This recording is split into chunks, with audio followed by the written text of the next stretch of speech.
Independent Urdu से मैं हूँ कुरतुल शराजी। मैं इस वक्त इस्लामाबाद के कॉन्स्टिट्यूशनल एवेन्यू पर मौजूद हूँ। कुछ ही देर पहले इलेक्शन कमीशन ऑफ पाकिस्तान की जानिब से हुक्मनामा जारी किया गया है, जिसमें पंजाब में होने वाले इंतखाबात 30 अप्रैल को जो होने थे वो मुलतवी कर दिए गए हैं और पंजाब में अब इंतखाबात 8 अक्टूबर को होंगे।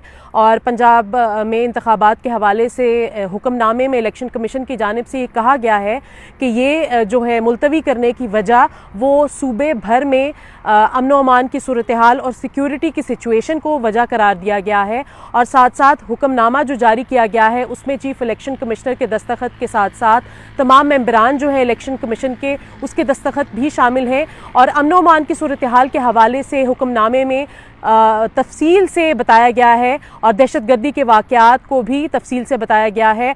6 सफ़ात पर मुश्तमिल इस हुक्मनामे में ये बताया गया है कि वज़ारत दफ़ा, वज़ारत दाखिला और वज़ारत ख़जाना से राब्ता किया गया। इलेक्शन कमीशन ने इन तीनों जो है वज़ारतों से राब्ता किया, जिसके बाद जो है ये हुक्मनामा जो है वो जारी किया गया है। साथ साथ मेरे कब में आप देख सकते होंगे कि पार्लियामेंट हाउस मौजूद है।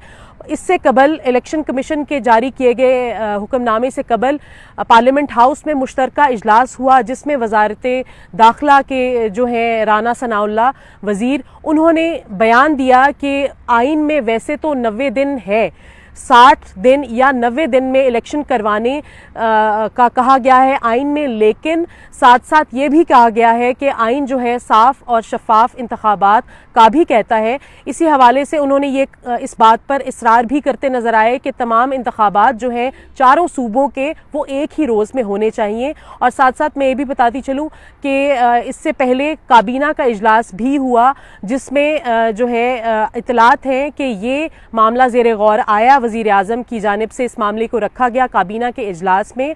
और अब जो है साथ इलेक्शन कमीशन के इस जारी किए गए हुक्मनामे के मुताबिक पंजाब में होने वाले इंतखाबात जो हैं, जो 30 अप्रैल को होने थे, वो अब आकर 8 अक्टूबर को होंगे।